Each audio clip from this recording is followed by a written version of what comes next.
स्थूल रूप में देखें तो किस प्रकार से बन रहे हैं, जीव के प्रदेश 3100 हैं, उनको हमने गुण हानियों में विभाजित किया। तो पहली गुण हानि में कितने प्रदेश आ रहे हैं? 1600। दूसरी गुण हानि में कितने प्रदेश आ रहे हैं? 800। तीसरी में 400, 200 और 100। आधा आधा हो गया ना, तो गुणाकार रूप से आधा गुण हानि। तो गुण हानि कितनी? 5 बनी यहाँ पे। उसका गुण हानि का आयाम कितना है? 8। 8 वर्गणाओं से मिलकर के एक गुण हानि, यानी 8 के बाद 9वीं वर्गणा पे जाकर वो जो वर्गणा है वो आधी हो जाएगी ना। इस प्रकार प्रथम गुणहानि से अंतिम तक द्रव्य आधा होना। तो इसका हमने ऐसा शेप क्यों बनाया, उसका कारण बता रहे हैं ना। तो उसका कारण कैसे बन रहा है कि सबसे नीचे वाले में पहली गुणहानि की पहली वर्गणा में कितने प्रदेश हैं? 256। पहली वर्गणा में कितने हैं? 256। तो यदि आप इनको फैलाओगे भी, एक ड्राइंग के फॉर्म में हम इसको फैलाएं, तो यहां पर आप ऐसे लो एक एक प्रदेश, तो ये कितने हो गए? 256। फिर उसके बाद हमने लिया 16 कम करना है ना, तो यहाँ पे कितना लेना आप उनको? 240। फिर उसमें कम करो तो ये कितने हो गए? 224। फिर उसको हमने कम किया तो वो कितना हो गया? 208। तो ऐसा आप हर में कम करते जाओ, प्रदेशों को आप बिखेरोगे ना, तो बिखेर बिखेर के आखिरी में कितने प्रदेश बच रहे हैं यहाँ पे? 9। तो ये जो 9 प्रदेश बची, यदि इसका हम एक आकार बनाएंगे तो वो कैसा बनेगा? ट्रायंगल जैसा, त्रिभुजाकार रूप से। इसलिए इसको गोपुच्छाकार रचना भी कहते हैं आगम की भाषा में। वो गोपुच्छ के एनालॉजी मुझे अभी तक समझ में नहीं आई कि गोपुच्छ क्यों कहते हैं लेकिन वो इस तरह से रचना बनती है। कर्मनिशोकी की जो बनाते हैं हम, वो भी रचना इसी प्रकार से बनती है। तो इसमें जो आत्मा के प्रदेश से वर्गणा बना करके जो अरेंज किया है वो कम कम कम कम होते जा रहे हैं। लेकिन शक्ति कैसी है? तो 256 वाले जो वर्ग हैं इनमें शक्ति सबसे कम है, और जो 9 प्रदेश हैं इनमें सबसे ज्यादा योग शक्ति पाई जा रही है। तो समझ में आया ना क्या हो रहा है, यानी किस तरह से शक्ति का अरेंजमेंट है, वो भी एक पर्टिकुलर ऑर्डर में। ऐसा नहीं कि किसी की 5 10 कुछ भी है और बस आप अरेंज जोड़ते रहो, ऐसा नहीं। बिल्कुल व्यवस्थित तरीके से उसमें वर्ग वर्गणाएं स्पर्धक शक्ति योग स्थान रूप से है। तो ये एक पूरा परिणमन जो है वो मिलाकर के क्या हो गया? एक योग स्थान। क्या हो गया? अब इसमें शक्ति बढ़ेगी तो सभी में शक्ति बढ़ेगी। अगला जो योग स्थान आएगा ना, तो ऐसा नहीं कि बस ये 256 वाले जो हैं इनमें शक्ति बढ़ गई और इसमें शक्ति बढ़ गई। बढ़ेगी तो सभी में शक्ति बढ़ेगी, और उसके बाद से नेक्स्ट स्थान योग स्थान बनेगा। ठीक है भाभी, एक ये गुण हानि आयाम का 8 समय दिया हुआ है, समय थोड़ी समय नहीं है यहाँ पर, समय लिखा है क्या?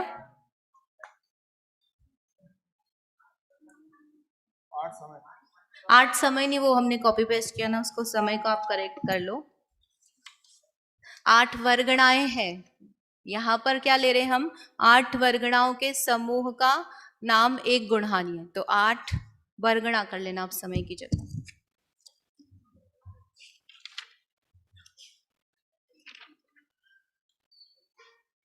ठीक है, ये गाथा का अर्थ हो गया। अब इसमें आपको कुछ प्रश्न पूछना हो तो आप पूछ सकते हैं।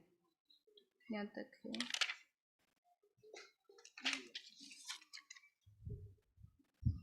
कोई प्रश्न नहीं किसी को?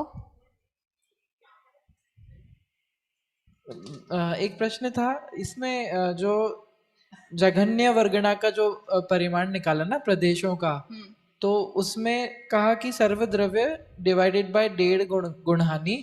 तो वो गुणहानि मतलब गुणहानि आयाम लेना है क्या वहां पे? हाँ, गुणहानि मतलब गुणहानि आयाम ही कहा जाता है सामान्य रूप से। गुणहानि का क्या माप है? हाँ,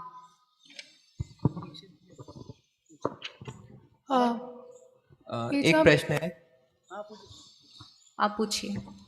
योग स्थान की जो अपन शक्ति बता रहे हैं, तो वो शक्ति किस पे डिपेंड करती है? मतलब अंतराय कर्म से हम उसको वीर्य से नाप रहे हैं कि जैसे सूक्ष्म है तो उसकी शक्ति कम होगी कर्मों को खींचने की, राइट? वही हम शक्ति ले रहे हैं ना। उसमें दोनों लगा सकते हैं, मतलब शायोपशमिक रूप से भी कहा जाता है, दो प्रकार से उसको कहा है कि योग जो है वो शायोपशमिक भी है, और उसमें स्वाभाविक रूप से भी शक्ति बढ़ती है उसकी, जो एक प्रदेश से दूसरे प्रदेश में जो शक्ति बढ़ रही है, तो ज़रूरी नहीं है कि वो किसी कर्म का निमित्त ही हो उसमें। तो ये उसकी स्वाभाविक शक्ति होगी कि वो कर्म को हाँ। खींच रहा है।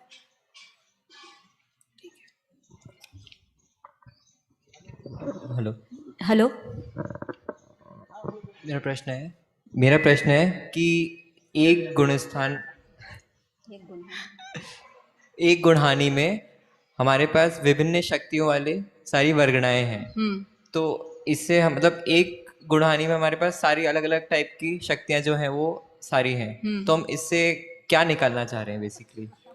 इससे क्या निकालना चाह रहे हैं, जो आप कल नहीं आए थे ना, तो योग स्थान जो है, योग प्रदेशों का परिस्पंदन है, वो क्या बताता है, आश्रव कैसे होता है।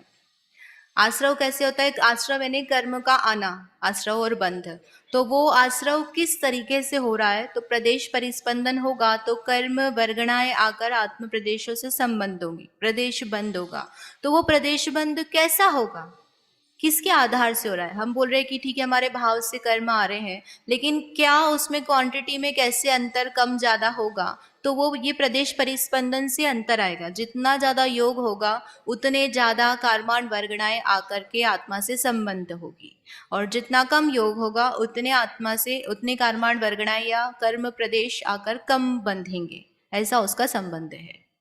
जय जनेन्द्र दीदी।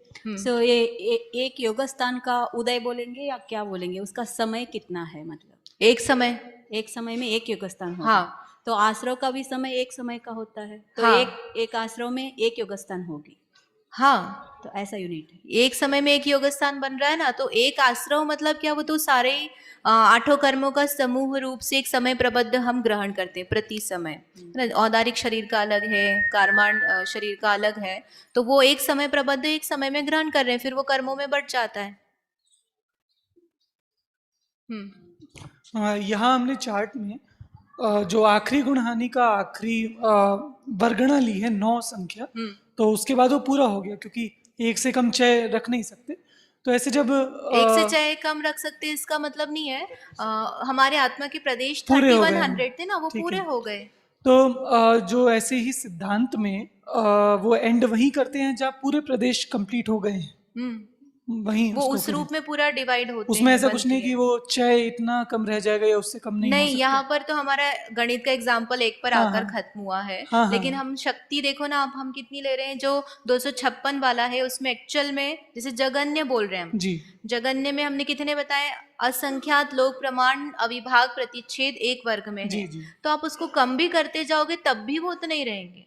तो वो एंड तक जाकर भी वो असंख्यात लोक प्रमाण उतना ही नहीं, रहेगा। शक्ति बता रहे हैं, तो शक्ति जो है वो और बढ़ती जाएगी, ठीक है है ना, शक्ति वो प्रदेश प्रदेश कम कम हो होते जाएंगे, रहेंगे उसमें, लेकिन ठीक। वो प्रदेश भी जगत श्रेणी का मतलब जगत प्रतर गुणा असंख्यात बोल रहे तो उतने तो रहेंगे ही, वो एंड तक भी एंड आखिरी तक भी गुणहानि में रहेंगे। वही बोल रहे थे ना, ये एक प्रदेश हो जाएगा क्या, तो एक तो रहेगा ही नहीं, असंख्यात तो रहने ही है, वो इतना ज्यादा प्रमाण है ना। और गुणहानि हम कितनी बता रहे हैं, पल्ले का संख्याता भाग, गुणहानि की नाना गुणहानियां जो बता रहे हैं ना वो कम है, तो इसलिए बहुत ज्यादा कम हो जाए, जगत श्रेणी रूप से हो जाएंगे, ऐसा नहीं है। गुणहानियों का आयाम सर्वदा निश्चित ही होगा, गुण हानि का आयाम जो है उक्त ही रहेगा कि इसमें क्या है, आगे पूर्व स्पर्धक की रचना आती है तो वहां स्पर्धक बढ़ जाते हैं, तो वो स्टेबल रहेगा, वो स्टेबल रहेगा, उसमें कितने स्पर्धक हैं, लेकिन ठीक है। हम इस चार्ट से ये कंक्लूजन निकाल सकते हैं क्या कि जो लास्ट में 9 आया है, तो इसका मतलब आत्म प्रदेश में ऐसे 9 लोकेशन है जहाँ पे सबसे ज़्यादा वाइब्रेशन हो रहा है। हाँ, ऐसा हम निकाल सकते हैं। ये जो चार्ट बनाया था एक योग स्थान का, तो ये एक समय के लिए है ना? एक समय के लिए एक योग स्थान की पूरी संरचना बताई है, किस तरह से एक योग स्थान में आत्मा के विभिन्न प्रदेशों का परिस्पंदन होकर के कैसे कैसे करके वो पूरा योग स्थान बन रहा है। ठीक है, ये पूरा मतलब वो जो ये है, ये सारे 3100 प्रदेश, ये पूरे प्रदेशों में परिस्पंदन, और उसी को हमने एक योग स्थान कहा है। दीदी, हम्म। ह- हाँ। हमने जो उदाहरण के लिए योग स्थान के बारे में 3100 प्रदेश लिए यू के, उसमें जगन्य शक्ति वाले प्रदेशों की संख्या ज्यादा बताई और उत्कृष्ट शक्ति वाले प्रदेशों की संख्या कम बताई। ऐसा नहीं हो सकता कि जगन्य शक्ति वाले कम हो गए और उत्कृष्ट शक्ति वाले ज्यादा होंगे। नहीं, ऐसा नहीं होगा, हमेशा ही इसी प्रकार से योग स्थान की संरचना बनेगी। ये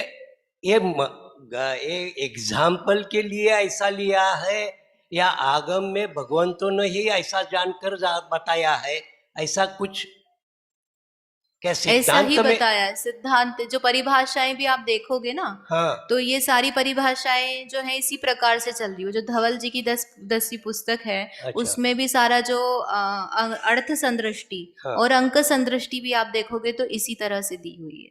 अच्छा। कि चाहे आधा हो रहा है, फिर शक्ति कम हो रही है, तो उसी प्रकार से इसमें लगाना। ओके। कर्म में तो फिर भी हम भले ही वो गुणित कर्मांशिक शपित कर्मांशिक हो जाता है, तो वहां आप रिवर्स कर लो, ये जो ट्रायंगल है कर्म में पॉसिबल है, लेकिन इसमें नहीं है। Okay okay. ये इसमें स्पर्धक शलाका की परिभाषा या फिर उसका फॉर्मूला नहीं लिखा है कहीं पे? स्पर्धक शलाका जो है नंबर ऑफ वर्गणा, एक स्पर्धक में कितनी वर्गणा आएंगी। शलाका यानी काउंटिंग, शलाका यानी उसको गिनती को कह रहे हैं शलाका। तो एक स्पर्धक में जितनी वर्गणा आएंगी उसी को हम स्पर्धक शलाका बोल रहे हैं। पर जैसे हमने तो 4 लिया है, तो वो संख्या एक्चुअल में कैसे वो बता रहे, वही बचा हुआ है हमारा, तो उसी को जो स्लाइड है उसको अपन डिस्कस कर लेते हैं। और किसी के कुछ क्वेश्चन बचे हैं? हो गए सबके? तो इसमें एक्चुअल में कितना होता है आत्मा के प्रदेश में, यहाँ पर हमने 3100 लिए हैं, लेकिन आत्मा से संबंधित यदि हम लगाएं तो वहाँ पर कितनी क्या क्या चीज़ होती है वो यहाँ पर देखेंगे। तो जो 3 डंडी बनी हुई है, ये किसका प्रमाण है? लोक का। लोक के जितने प्रदेश है उतना ही आत्मा के प्रदेश है। ये हमारा सर्वद्रव्य हो गया 3100 की जगह। और गुण हानि आयाम जो हमने एक गुण हानि में 8 वर्गणाएं ली है, एक्चुअल में कितनी होंगी? तो जगत श्रेणी का असंख्यात्वा भाग, इतनी गुण हानि में, मतलब एक गुण हानि में इतनी वर्गणाएं आएंगी। फिर नाना गुण हानि यानी जो हमने 5 गुण हानियां बनाई, तो वो 5 की जगह एक्चुअल में कितनी बनेंगी? तो पल्ले का असंख्यात्वा भाग, ये कम है ना। जगत श्रेणी का असंख्यात्वा भाग बड़ा है और पल्ले का असंख्यात्वा भाग छोटा है, तो जो नाना गुण हानि बन रही है वो कम बनेगी। वर्गणाओं की संख्या ज्यादा, यानी लंबाई ज्यादा है। जैसे आप देखो ना, 8 वर्गणाओं से एक गुणहानी बन रही है और 5 नाना गुणहानी है, तो 8 से 5 छोटा है। तो ऐसे जगत श्रेणी के असंख्यात भाग से पल्ले का असंख्यात भाग जो है वो कम है। फिर 2 गुणहानी, तो 2 गुणहानी यानी 8 को हमने 2 से गुणा किया तो वो क्या आया था? 16। तो वो एक्चुअल में कितना हुआ कि जगत श्रेणी के असंख्यात भाग को 2 से गुणा किया, 2 गुणहानी। और एक आती है अन्योन्याभ्यस्त राशि, उसका यहाँ भी यूज नहीं किया है। तो अन्योन्याभ्यस्त राशि यानी अन्य अन्य अभ्यस्त, उसको गुणा करना। कितनी बार गुणा करना? तो जितनी गुण हानियां होंगी उतनी बार 2 को रख करके गुणा करना, उस राशि का नाम है अन्योन्याभ्यस्त राशि। तो यहाँ पर 5 गुण हानि बन रही है, तो 2 को 5 बार रखकर गुणा करेंगे तो कितना आया? 32। उसमें हमने 1 कम करेंगे, है ना। जब हम वो 100 निकालते हैं तो उसके फॉर्मूले में ये यूज होता है। जगन्य जो वर्गणाओं के टोटल किए थे ना,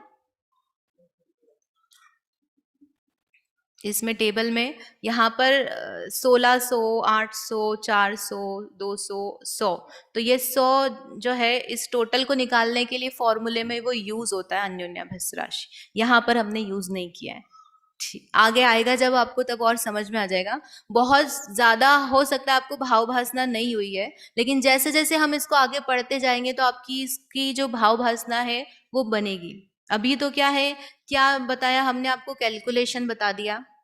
और उसमें कैसे आत्म प्रदेशों का अरेंजमेंट हो रहा है और उससे कैसे एक योग स्थान बन रहा है, इतना बताया। ठीक है, समझ में आया? हाँ, अच्छे से। अब नी भी आया हो तो उसमें कुछ नहीं कर सकते, इससे ज्यादा डिटेल तो मैं नहीं कर सकती। अब इसके बाद में स्पर्धक की शक्ति ने भाभी उसमें इसमें टेबल के अंदर जो वैल्यू थी उसमें बटा वाला रह गया था क्या? कौन सा बटा वाला? जैसे गुण हानि आयाम में डैश और डबल वो लगा हुआ है, इसमें बटा आएगा ना बीच में वो वैल्यू। पल्ले जगत श्रेणी का संख्या का भाग, हाँ, वो उसको इसी तरह से लिखा जाता है। संदृष्टि जो हम लिखते हैं ना अच्छा। आगम में, उसमें नीचे लिखा है ना, एक डंडे के नीचे 2 असंख्याक का सिंबल है, इसका मतलब ही है कि उसमें बटा। उसका भाग लगाना है। साइड में लिखा है, इसका मतलब उसका गुणा है। आपकी जो बुक है उसमें पीछे संदृष्टियों के मीनिंग क्या है वो छोटी सी टेबल में दिए हैं। 357 नंबर का जो लास्ट में पेज है वहाँ लिखा है संदृष्टियाँ, नीचे नीचे तो वो कुछ सिंबल्स जो यहाँ यूज किए हैं वो सिंबल वहाँ पर दिखाए गए हैं। अगला योग स्थान निकालने के लिए जो वर्गों में अविभाज्य विच्छेद है वो कम या ज्यादा होंगे ना उसमें? ज्यादा होंगे ना, हाँ, नहीं तो क्योंकि सेम आ हमने जाएगा। जगन्य वर्ग से स्टार्ट किया है। जगन्य वर्ग यानी इससे कम शक्ति जो लौकिक अवस्था है केवली भगवान को छोड़ के, तो इससे कम शक्ति सामान्य रूप से नहीं पाई जा रही, तो वो जगन्य वर्गणा होगी। तो उससे ज्यादा ही ज्यादा शक्ति बढ़ते हुए योग स्थान होंगे। तो ये योग स्थान जो निकाल रहे हैं हम, ये जगन्य योग स्थान निकाला। अब इसके बाद फिर नेक्स्ट निकालेंगे। तो अभी तो हम जगन्य योग स्थान में ही वो स्पर्धक किस रूप में पाए जा रहे हैं वो यहाँ पर देख